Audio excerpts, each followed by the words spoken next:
Bon, je vais pas vous mentir, on va avoir un problème là. Bonjour à tous, j'espère que vous allez bien, bienvenue dans cette nouvelle vidéo où nous allons devoir parler de 2-3 trucs, vous et moi. Et puisqu'il faut bien que je l'enlève quand même. Libération. Comment ça va? Ça faisait très longtemps que je l'avais pas fait et franchement ça m'avait manqué. Je sais pas trop pourquoi j'avais un peu honte de faire cette vidéo parce que c'est un truc plus simple avec pas de recherche et genre dans ma tête je sais pas, c'était vraiment pas dans le top des priorités. Sauf que vous me manquez beaucoup donc là voilà. Donc je vous ai demandé, vous m'avez posé beaucoup de questions sur Instagram et je vais m'empresser d'y répondre dans ce magnifique cadre que j'ai mis 7h30 à faire, mais je l'adore. Franchement j'aimerais bien l'utiliser aussi pour d'autres concepts ou d'autres vidéos, donc n'hésitez pas à me dire en commentaire. Vous m'avez posé tellement de questions que j'ai pu en faire un diaporama pour m'y retrouver, pour pouvoir les regrouper. Sinon, je crois que je n'y serais pas arrivée. Comment on oriente ce téléphone de con ?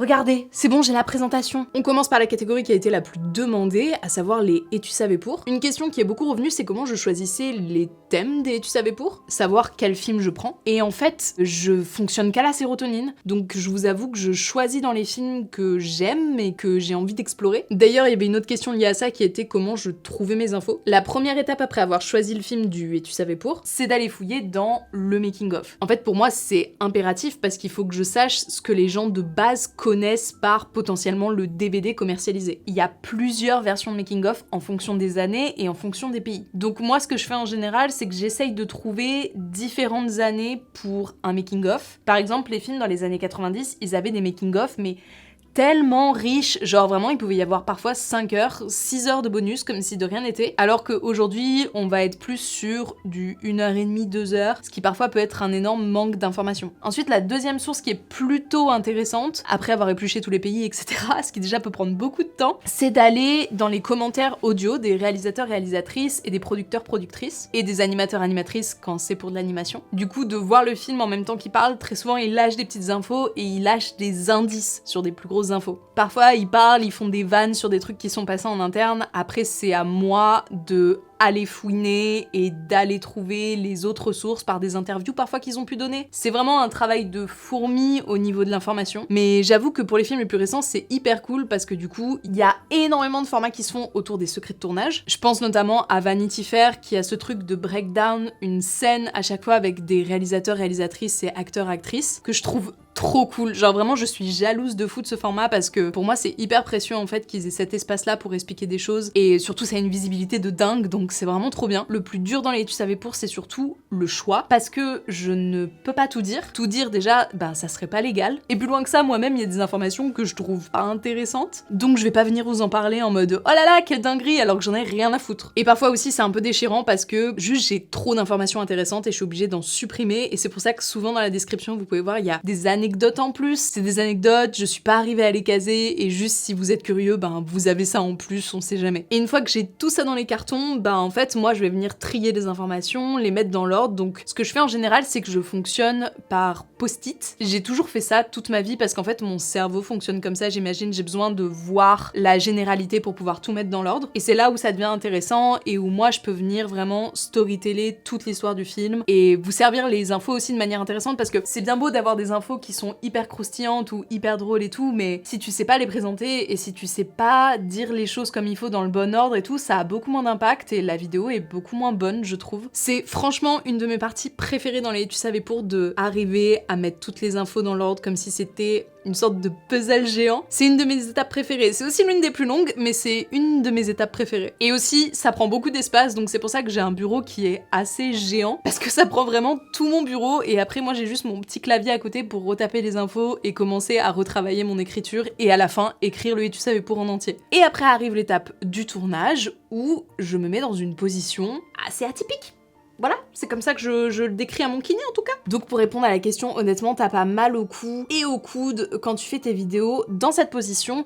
Bien sûr que si. En fait, c'est terrible à dire, mais maintenant je crois que je suis juste hyper habituée. Pour ceux qui ne comprennent pas de quoi je parle, je vais essayer de le mimer. Imaginez là, ça c'est le bout du canapé. Voilà, je suis comme ça c'est le sol, ça c'est le canapé. Donc voilà, je suis comme ça et je planque pendant 2 heures à chaque tournage. J'arrive à tenir cette position uniquement parce que je fais du sport et que ce renforcement musculaire fait que j'arrive à me mettre en planche comme ça sur le côté. C'est un peu une fausse planche parce que je suis quand même allongée au niveau de mes jambes, mais vous avez compris. Mais donc du coup, pour revenir sur la question, effectivement, je vais assez souvent chez le kinésithérapeute. C'est effectivement loin d'être une position dite confortable, mais le truc c'est que surtout ça fait 4 ans, mesdames et messieurs, que je fais ça. Et donc forcément, c'est vrai que là, ça commence à un petit peu tirer. Donc je ne vous fais pas durer le suspense plus longtemps. Effectivement, je porte cette bad bitch au quotidien, surtout après les tournages, juste avant que j'aille voir potentiellement mon kiné, ou juste quand j'ai mal. C'est un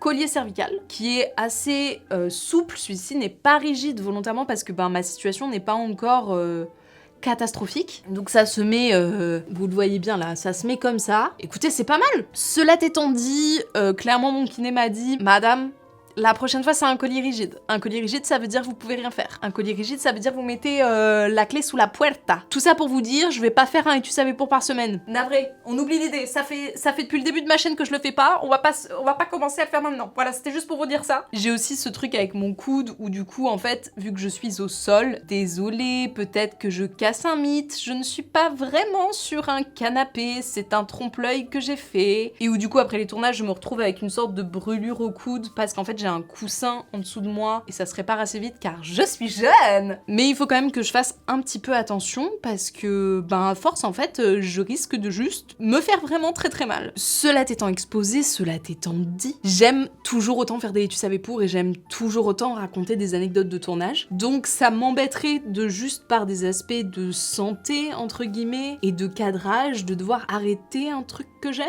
Franchement je pense premier degré que ça me briserait le cœur, genre j'ai mis tellement d'efforts dans les tu savais pour et si c'était pour que ça tombe dans juste un problème médical, ça serait horrible pour moi. Pour reprendre une de vos questions qui était vachement bien, t'aimes toujours faire des tu savais pour, tu te sens pas bloqué dans ce concept. Je me lasse vraiment pas de faire des tu savais pour, c'est un truc que j'aime toujours faire. Depuis que le concept est né jusqu'à maintenant, il y a une évolution qui je trouve est vraiment dingue dans ma manière d'écrire, dans ma manière de faire, même dans ma manière d'être devant la caméra. Franchement, j'ai revu une de mes anciennes vidéos il y a pas longtemps et vas-y, je me trouve insupportable dessus.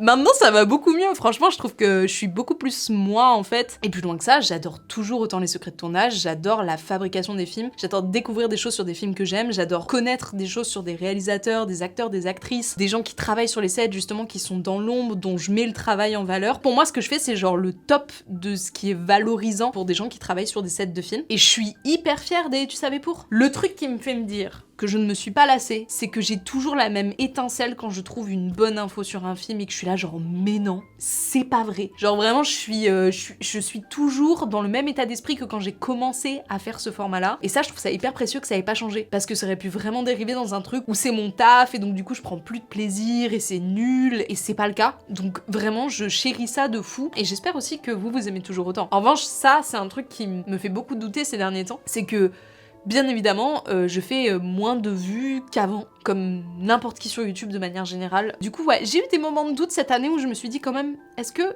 les gens, eux, sont lassés? Parce que moi, je suis pas lassée, mais est-ce que eux, ils sont lassés? Je sais pas.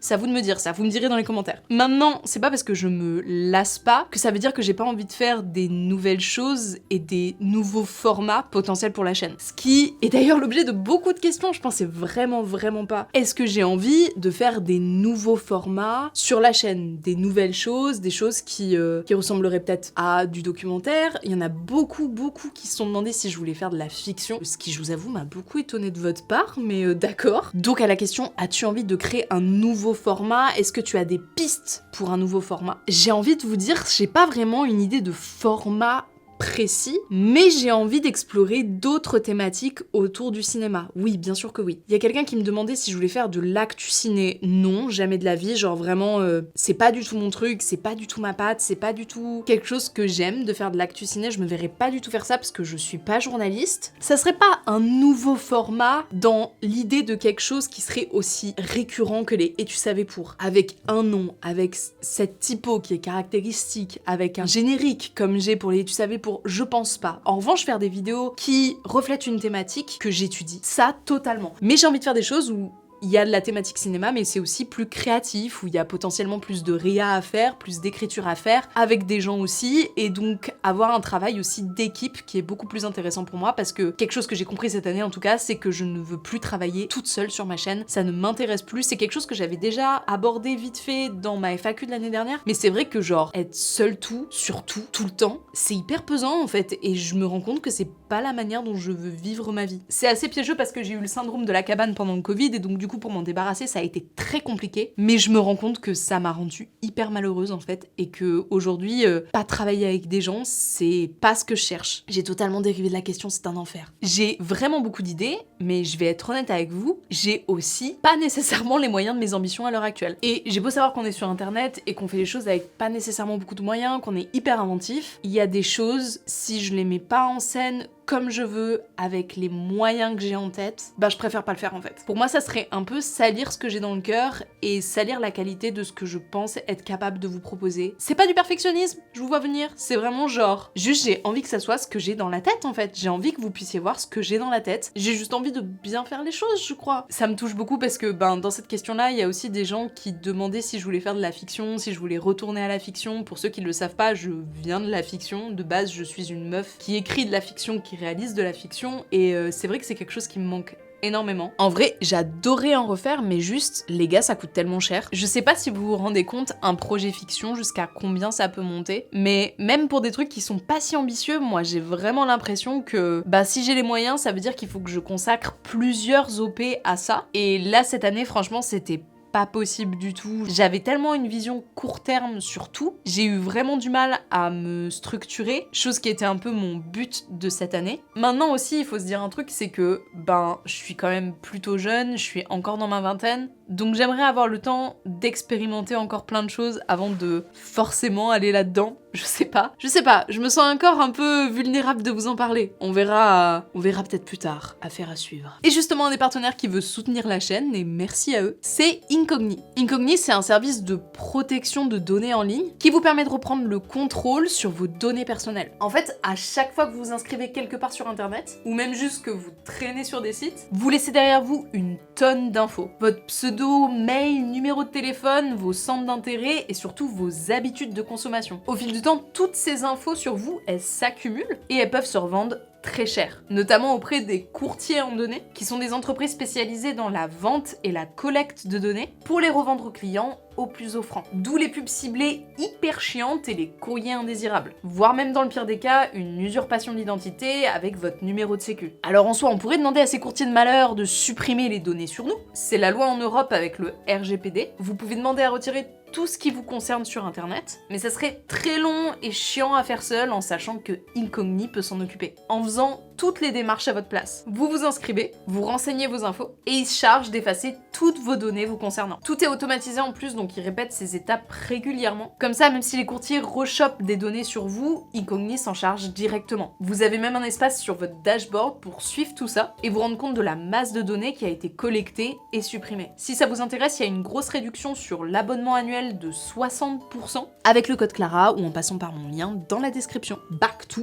les questions. Comment je vais? Est-ce que ça va vraiment? Ça a été la deuxième question la plus posée de cette FAQ. Comme je vous le disais juste avant, cette année, c'était une année particulièrement dédiée au fait de me restructurer, au fait de me reconstruire peut-être aussi, après tout ce qui s'est passé autour de Disney. Pour ceux qui sont pas au courant, j'ai eu d'énormes soucis avec des ayants droit sur une enquête que j'ai faite sur Disney. Enquête sur laquelle je peux juste vous conseiller les vidéos, mais je peux pas vraiment vous parler de ce qui s'est passé. J'ai dit le maximum de ce que je pouvais sur Instagram dans des stories, et on m'a conseillé de le laisser qu'à l'écrit et de pas aller dans un truc où je parlais sans avoir le sens des mots. Donc je vous conseille d'aller voir ces stories là si ça vous intéresse. Ça a été vraiment un gros travail parce que avec toute cette histoire là, j'ai perdu énormément d'argent. J'ai une entreprise, et forcément cette entreprise elle doit tourner et en fait je vais pas vous mentir, j'étais pas du tout dans une bonne situation financière. Aussi parce que en début d'année j'ai refusé énormément d'OP parce que je me sentais pas de faire plus de vidéos et donc du coup ça a impacté beaucoup de choses. Il faut savoir un truc chez moi, c'est que je n'aime pas être chef d'entreprise.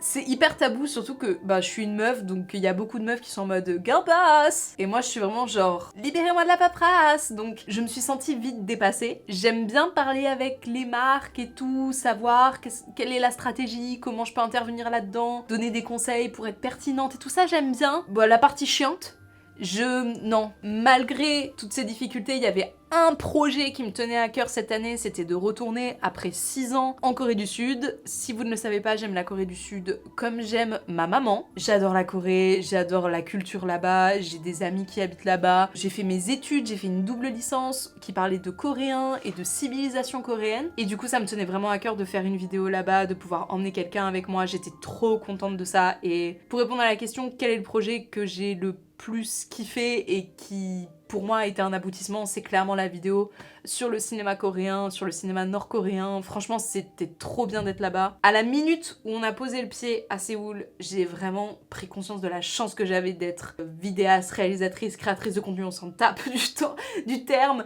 Vraiment juste, j'avais de la chance de fou de pouvoir vivre ça. Et même le rendu de la vidéo en général, je le trouve très cool. J'ai travaillé avec un monteur qui s'appelle Mandrill, qui est extrêmement doué. J'ai trop apprécié le fait qu'il fasse plein de propositions. Il a vraiment un univers à lui et donc du coup j'ai trop aimé ça et c'est à partir de là aussi que j'ai repris le goût de travailler avec des gens, vouloir déléguer, aller plus loin en tout cas là-dedans. C'est quelque chose que j'ai beaucoup fantasmé en me disant que voilà, c'était compliqué, j'avais pas les moyens. En vrai la vidéo sur la Corée m'a coûté très très cher mais rien à faire, franchement créativement et au niveau de l'histoire et de ce que je voulais raconter c'est top, c'est vraiment ce que je voulais faire et je sais que c'est pas la vidéo qui a eu le plus de succès sur ma chaîne. D'ailleurs si vous ne l'avez pas vue, n'hésitez pas à aller la voir, il y a un plan d'intro qui est plutôt incroyable et une partie qui a été plutôt cool à filmer sur place. J'ai pas pu filmer absolument tout ce que je voulais parce que on s'est rendu compte sur place qu'il y avait des endroits où j'avais juste pas le droit de filmer, genre des mémorials, des choses comme ça. Mais en vrai c'est pas grave parce que ça m'a appris vraiment beaucoup de choses et ça m'a appris qu'en fait j'étais pas incapable de tourner à l'extérieur de chez moi et que je pouvais faire des choses qui étaient plus grandes que moi et ça m'a appris beaucoup de choses donc je suis vraiment trop fière de cette vidéo là. J'ai genre totalement oublié d'en parler là mais je vois une question qui parle de ça vis-à-vis de genre comment est-ce que je fais pour travailler autant et genre pas tomber dans le burn-out. La réalité c'est que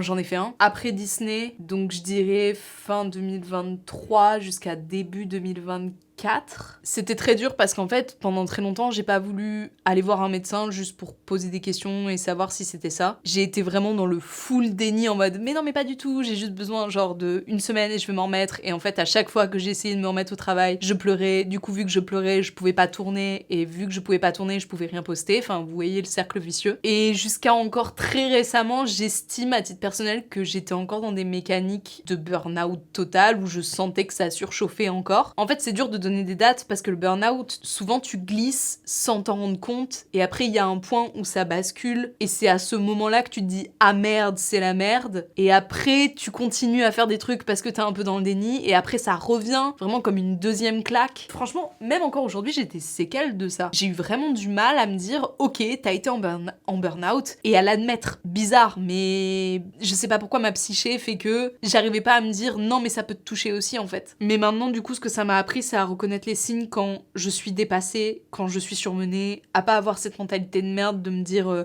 non mais ça va, je peux faire les choses seule, c'est bon, laissez-moi, genre cette sorte d'hyper indépendance un peu bizarre que je pense je me suis créée à une certaine époque parce que je voulais pas être vulnérable face aux gens et j'ai plus aujourd'hui en tout cas envie d'avancer avec des solutions et de tester des choses quand ça va pas. Et donc du coup vous étiez beaucoup à me demander si j'arrivais à déléguer du boulot, du montage, etc. J'ai repensé totalement toute ma manière de travailler pour la chaîne et ça va vraiment beaucoup mieux. Déjà pour commencer je me fais aider par quelqu'un pour tout ce qui est administratif, pour tout ce qui est mail, parce qu'en fait c'est extrêmement conséquent quand on a une entreprise. Et donc du coup oui c'est extrêmement récent aussi, je me fais aider pour du montage. Donc là il y a certaines vidéos où du coup on fait un montage à 4 mains avec Mandrill et ça se passe super bien, je touche du bois, je touche tous les types de bois possibles dans cette pièce pour que ça continue. Parce qu'en fait ce qui se passe aussi pendant que je fais les tu savais pour, chose que j'ai pas dit au tout début de la vidéo, vous avez une exclue si vous êtes rester jusque-là. C'est que donc du coup je dérush aussi toutes mes sources moi-même et je peux pas travailler et écrire si je le fais pas moi, genre si j'ai pas les visuels et que je sais pas exactement ce que je vais vous montrer, je peux pas écrire bien en fait, c'est pas possible. Donc du coup on travaille à 4 mains sur les Tu savais pour et toutes les parties de montage qui pour moi peuvent être hyper aliénantes parce qu'à force de me voir et de m'entendre toute la journée ça peut être très compliqué après pour moi. Et ben là on arrive à s'organiser pour qu'il m'apporte de l'aide, pour qu'il apporte aussi ses idées des fois. S'il a des idées de blagues il peut les faire, il peut faire des propositions et tout, donc c'est trop cool. J'espère qu'on pourra travailler sur d'autres projets comme ça parce qu'on s'entend super bien. Je trouve que un des trucs les plus compliqués sur YouTube c'est de trouver un bon monteur et un monteur qui a le même humour que vous. Franchement j'avais déjà essayé de, par exemple pour la vidéo sur Disney, de passer le montage à d'autres personnes et tout. Devoir expliquer des mèmes à quelqu'un, je peux pas. Mon ego prend un coup tellement gargantuesque que j'explose en fait. Le fait qu'on soit à 4 mains aussi fait que j'ai vraiment les mains dans le cambouis et les mains dans mon montage et ça me va et ça me fait très plaisir et je peux gérer le rythme aussi. Est-ce que tu as reçu des offres pour faire des making-of de films ? Oui, mais c'était des films pas très bien, alors j'ai dit non. Non, alors en fait, j'ai déjà reçu des offres pour faire des making-of et tout, mais faire un making-of, c'est un travail exténuant, c'est un travail extrêmement ingrat, et en fonction du film sur lequel tu es mis, eh bien, ça peut être l'enfer sur terre en fait. J'aimerais bien un jour en faire un, ça me tenterait bien, mais il faut que ça soit sur quelque chose où j'ai un coup de cœur de fou pour le film, pour le sujet du film, pour qui l'aborde, quel réalisateur et tout, donc c'est vraiment hyper personnel. Si vous voulez bien me mettre sur le making-of de Dune, bon, pourquoi pas. Tu collectionnes les DVD et les Blu-ray ? Oui. Alors, il faut savoir que je reçois énormément de DVD pour le travail, mais que j'en achète aussi beaucoup. Encore une fois, pour toute cette histoire de making-of que vous avez suivi, car vous écoutez très bien cette vidéo. Pour la peine, je vous ai fait une petite sélection de mes Blu-ray préférés, qui sont, je pense, trouvables ou pas trouvables d'ailleurs. Je suis une énorme fan, surtout des steelbooks. Les steelbooks, ce sont des DVD qui sont en métal, qui sont métallisés avec des bonus dedans, parfois des livrets. Moi, tu me mets un steelbook sur la table, tu prends mon argent. C'est comme ça que ça se passe. Premier steelbook, vraiment genre ma vie, mon sang, mes larmes. Je prenais tout en moi, en fait même un rein si ça vous fait plaisir. Mais je me devais d'avoir le steelbook de Parasite. Vraiment, il est magnifique. Regardez-moi cette beauté. Il est trop beau, il est vraiment en métal avec le plan de la baraque, je l'adore. Dans la suite de ça, j'ai acheté le steelbook d'Arcane, car je suis un pigeon qui aime bien être pigeonné. Moi j'ai pris la version Vaille que je trouve très jolie, avec à l'intérieur du coup les DVD. J'ai l'impression d'être ce gars avec des figurines pop dans le fond actuellement. Ce n'est pas désagréable.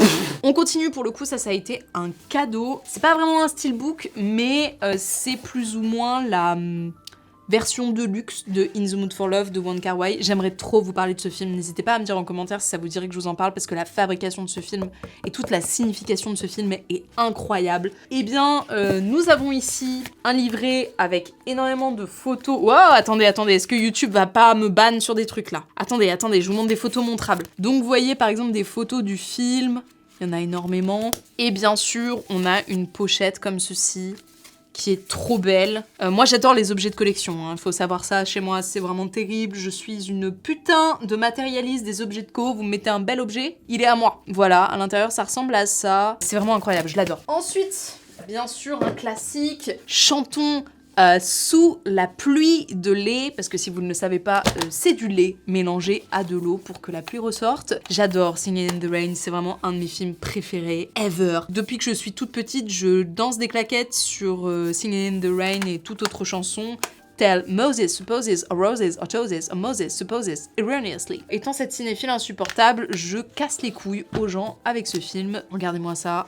Trop beau, il brille de mille feux. En fait, je crois que je suis une énorme pie parce que quand je vois un truc qui brille sur un DVD et tout, je suis genre ah, il me le faut. Et enfin, le dernier, mais pas des moindres, le coffret 4K Ultra HD Blu-ray La Terre du Milieu, l'édition collector de 31 disques. Combien ? Donc il y a Le Hobbit et Le Seigneur des Anneaux dedans. J'adore Le Seigneur des Anneaux, je suis vraiment genre très accrochée à la saga et le fait qu'on m'ait envoyé ce coffret là, il vaut très cher, on me l'a envoyé gratuitement et le fait qu'on me l'ait envoyé, ça m'a honoré de fou, ça m'a régalé de fou. Est-ce que c'est bon ? Oui. Super, ouvert comme ça, hop, et voilà. Je vais vous en prendre un au hasard. En fait, ils sont pas en steelbook, je vous ai menti. Ils sont juste genre tous là et il y a toutes les versions et tout. Donc si, imaginons, je prends les 2 tours. Très bon film, les 2 tours. Donc là, j'ai les 2 tours et à l'intérieur, il y a vraiment version longue Blu-ray, version longue 4K. Je suis vraiment une putain de privilégiée et j'essaye de vous faire croquer un maximum sur Insta, notamment quand je reçois des trucs comme ça. J'essaye de vous faire des concours et tout parce que je recevrai 0% de ça si vous étiez pas là, donc ça me semble normal. D'ailleurs, n'hésitez pas à me suivre sur Instagram parce que c'est là où se passe la majorité des choses hors de la chaîne. Il y a quelqu'un qui m'a demandé quel est le film que j'ai vu dernièrement et dont j'ai envie de vous parler, The Substance. Pour moi, c'est genre vraiment, vas-y, j'arrive pas à m'en remettre de ce film, c'est pas possible. J'espère tellement que Coralie Farja, elle a fait un making-of, je vous en supplie. Vraiment, ça faisait très longtemps qu'en sortant d'une séance, j'avais envie de revoir directement le film tellement il m'avait marqué, et pendant plusieurs jours, plusieurs même semaines après, j'avais envie de le revoir, je ne pensais qu'à ça. Vraiment, j'étais obsédée. Ça faisait vraiment très longtemps que ça m'était pas arrivé, je me souviens même pas de la dernière fois où ça m'est arrivé, et pourtant, Dieu sait que je suis pas la plus grande consommatrice d'horreur de manière générale, mais alors là, elle a tout déchiré. Donc depuis, je l'ai revu une 2e fois et vraiment, c'est une maxi masterclass. La première séance, en plus, je fermais un petit peu les yeux parce que des fois, il y avait des choses, c'était trop pour moi. Du coup, la 2e, j'étais beaucoup plus prête à ça, donc j'ai vraiment tout regardé. Genre, mes yeux ont aspiré toutes les miettes qu'il y avait visuellement dans le film et c'est encore plus une masterclass, quoi. Je sais qu'en tout, il y a 21 500 litres de sang qui ont été utilisés pour le tournage, que elles ont tourné en 108 jours, je crois. Et surtout, il y a des parties qui sont hyper reconnaissables si vous avez vécu dans le sud-est de la France comme moi. Par exemple, il y a des plans à Cannes, il y a des plans à Antibes, il y a des plans à Saint-Laurent-du-Var. Et il y a une grosse partie du film qui a été tournée à Épinay-sur-Seine. Du coup, vraiment, genre, la production est française et tout, c'est incroyable. Et surtout, les prothésistes qui ont travaillé dessus, ils ont fait un taf de dingue. Limite, en fait, si vous avez peur de voir le film, je vous invite à regarder les formats courts, du coup, qu'il y a pu avoir sur les effets visuels, les prothèses, parce que ça va vous dédramatiser un peu le truc et vous permettre d'être un peu plus à l'aise en salle. Et pour moi, tous les gens qui disent que c'est éteint et tout, c'est tellement bien fait. Si, la dernière fois que j'ai eu un même effet pour à peu près la même thématique de film, c'était Sick of Myself. Beaucoup moins gore, bien sûr, mais qui était très cool et un peu dans la même thématique. Bref, tout ça pour dire que oui, le film m'obsède toujours. Oui, j'aimerais avoir une affiche chez moi du film. Et s'il y a un steelbook, laissez-moi vous dire que le pigeon est là, je l'achèterai. Ah bah c'est la fin. Et bah écoutez, c'est la fin de cette vidéo. Merci beaucoup à tous de l'avoir suivi jusqu'au bout si vous êtes arrivés jusque-là. Si vous êtes arrivés jusque-là, n'hésitez pas à mettre Somo. Comme d'habitude, je n'ai aucune idée ce que la Clara du montage veut choisir, je ne sais pas. Non, en vrai, n'hésitez pas du coup à répondre aux interrogations que j'ai eues pendant toute la vidéo parce que ça m'intéresse sincèrement. D'habitude, on n'a pas l'occasion de trop parler parce que je centre beaucoup le débat autour du film et pas du tout autour de la chaîne ou autour de moi. Donc si vous avez des remarques, des choses à me dire, je me ferai un plaisir de vous lire. N'hésitez pas du coup à me suivre sur tous les réseaux possibles et imaginables de la Terre, tels que Blue Sky, tels que Letterboxd, tels que Instagram. Je ne quitte pas Twitter, mais Twitter me quitte. Non, je rigole, je quitte pas Twitter, mais Twitter est toxique. Merci beaucoup à vous d'être toujours là sur la chaîne. J'en ai du coup pas parlé pendant la vidéo, mais c'est vrai que j'ai l'impression qu'avec la diversification des contenus, des fois il y a moins de monde, des fois il y a un peu plus de monde, des fois c'est un peu aléatoire, mais je remercie quand même les gens qui sont toujours là à me soutenir. Il y a des pseudos qui reviennent tout le temps. Je connais vos têtes à peu près des fois, surtout sur Twitch, quand je stream, du coup, je vois vos pseudos popper et on parle et c'est trop cool. Et je suis quand même très reconnaissante d'avoir une communauté qui me ressemble pas mal. Il y a une période où je trouve que j'avais perdu beaucoup de gens et où,